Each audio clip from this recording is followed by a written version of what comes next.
Last month, my dad and I made our first ever Light Festival act. For 5 days, we became the Light DJs, mixing animations on records to create a visual spectacle. But in order to know how we got here, we need to go back to almost 1 year ago. There I was, just chilling at my desk, working on my robot arm, when suddenly my dad came into the room and was like, "Hey Jelle, do you want to make a Light Festival act together?" And I got to thinking like, it would be cool, but there are so many possibilities. So then I was like, of course, but what will we do? I will explain everything later. All you need to know is DJs and records. I got super excited and said, "Father, I don't know how we're going to do it, but I'm in." And then we gave a big high five and set off into the sunset. Well, maybe it didn't go exactly like that. But you get my point. So the idea was to use record players to rotate these records that have frame-by-frame animations all around them at a very specific speed. So every frame, the record would rotate precisely to the next drawing. This way it looks like the animation is playing in place on the record. After some quick calculations, knowing the record rotates at 45 RPM and with a frame rate of 24 frames per second, we need a total of 32 frames per record. For the Light Festival act itself, we could put ourselves in a building, giving a live DJ performance, where we would switch out the records for new ones and project the resulting animations above our heads on the building. Based on this idea, we sent our application and waited for a response. And before we knew it, we were invited to the city headquarters. No, not that one. Yes, that one. To explain our pitch, we had an idea to have a live voting system, where the public could pass through 2 gates, each with a record. The record with the most votes would be the next one on the record players. They really liked the novelty of the concept, but they quickly waved away the interactive part, because there would be way too many people to make it work.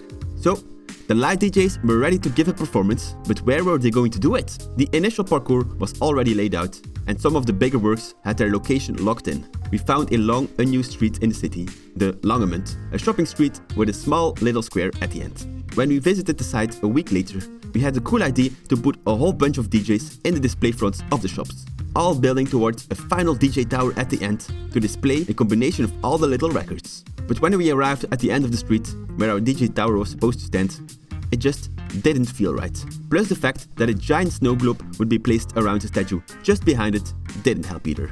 So we took another look at the map and decided to go a little bit further along the path to the Bordeaux Park. When we arrived, we immediately fell in love with the location. The basketball field was the perfect spot to put our big DJ tower. Alright, so after we got our location, it was time to actually materialize our idea. So we did what every artist would do when they're looking for some inspiration, and went all over the place to other light festivals. We went to Brussels, Berlin, Eindhoven, and even The Hague. And apart from all the amazing light spectacles, we also took a look at behind the scenes. There we found the perfect thing to build our DJ tower with. Wait, let me show you.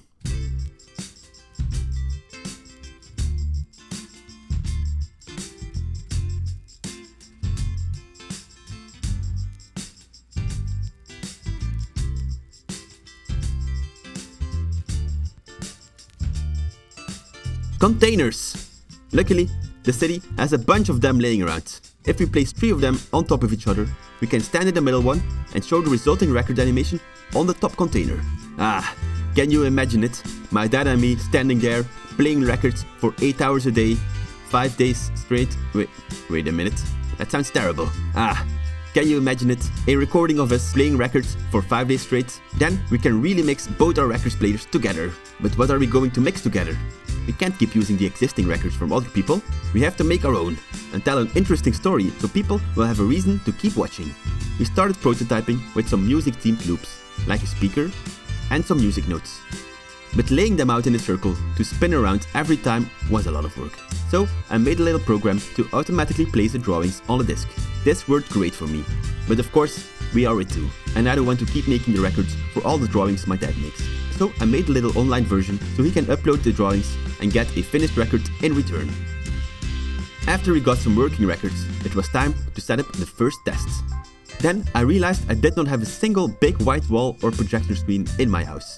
And besides, for the real setup, we can't use a regular projection screen because we need to project our images from inside the container. We have to find a very specific pass-through material where you can't see through it, but you can see the projection from the other side. You can buy these super expensive real projection screens online, but I found something much better. Shower curtains. They are the perfect thickness and see-throughness to project from behind, and they are waterproof, perfect for outdoors. Okay, so you have us at the bottom and then some records at the top. But the basketball field is pretty big, and there's a lot of space left where there's absolutely nothing happening. They already warned us about the massive amount of people that were coming, so we need to spice up the show. Of course, being a light festival and all, we wanted to add some more lights. I got a bunch of them from the city and started playing around with the control panel. Stage lights typically use a DMX interface, a standardized code to tell the lights what color to become. I got this big panel to control all the lights, but I had no idea how to control it remotely. It seems like this was really made for live installations. Oh well, that's a problem for future me. Right now, I have other stuff to worry about. We need to come up with a story. The idea was to show a night out using different little looping animations so we can progress the story by switching out the records and laying multiple ones on top of each other. We made a giant timeline and thought about all the different scenes that could unfold in an evening out. Things like entering the building, turning on the lights, and a bunch of dancers. And of course, the cleanup afterwards. So, with our story mostly planned out, it was time to start drawing for real. Because it was important to match the animations to the rhythm of the lights, I made some 3D templates that we could base our drawings on. This way, we could keep the hand-drawn look while retaining the correct perspective and proportions of the more rigid things in our list. So while my dad was drawing the animations, it was time for me to start building the frames. I wanted to keep it really simple and adjustable, so I made some wooden planks with holes at the ends to fit elastic hooks. These hooks would then be attached to the bolt holes of the containers. Alright, the frames are looking good and we've already drawn quite a lot of things. But we're still missing a pretty big part of the show. All the humans. I wasn't going to make full 3D human puppets to use as reference if we could just use ourselves. So we gave it all and acted our pants off. We had so much fun, we kind of lost count and only realized after the fact that we made so many loops and we still had to draw them all. So after a bit of thinking, I decided to use a little editing magic and mask our dance moves out of the footage directly. Then I added a little distortion and detail removal, and in the end, it looked pretty similar to the drawings. While we were distracted, we kind of lost track of time and the festival was getting very close. We had to submit a layout plan and technical reports so the people of the city knew where to place all our stuff. We wanted the public to be guided through the field, so we decided to put the barriers in a round circle behind the containers and add some lower ones in front for the people to stand behind. If the square would fill up, it would really look like a festival. Oh yeah, if we wanted to guide the people to the basketball field, we couldn't let them have to go down this giant drop. So we asked the city to add a ramp so everyone could pass through safely. We were in the final stages. We were crossing more and more items off the animation list, and I started working on the final output of the show. To actually record the footage, I remade the record system in Unity. This way I could play with the speed and position of the virtual camera and switch the records out to the beat. After we finalized the timings of our show, it was time for the light DJs to perform. We recorded ourselves in front of the green screen and tried to match the timing of the virtual records as best as we could. With everything mostly working, we went to the site to start building it up. The city had done an amazing job by placing everything on the correct place, and we could start our setup. We installed our base camp in the bottom container and got to installing the lights around the fences, and on top of the big fence at the end of the field. Speaking of lights, I knew I forgot something. The lights still don't match the animations. After searching all kinds of online forums and websites, it looked like my only options were to either get very expensive specialized software or hack my way in. I had a quick look at my wallet and started hacking. I created these trigger points on the timeline that would send commands to the control panel using the built-in Wi-Fi connection. And now we have synchronized lights. Alright, after all of that, it was time for the most difficult part. At least, for me. Climb up really high into the containers. We had to climb in to place the beamers and install the screens. But I'm really terrified of heights. So I did what anyone would do in my situation. And sent my dad. After seeing my dad risk his life on that ladder so many times, I gathered my courage and also went up.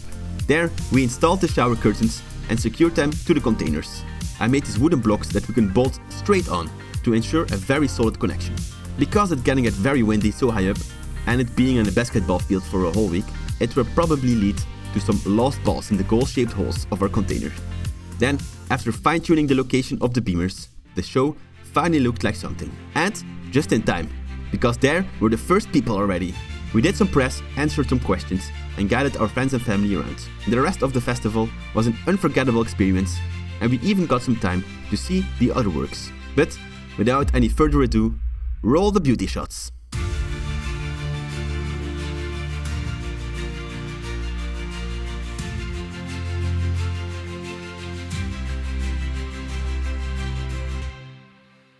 Overall, the Light Festival was an amazing opportunity to be a part of.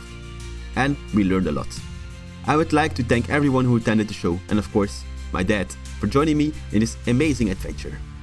Light DJs, signing off.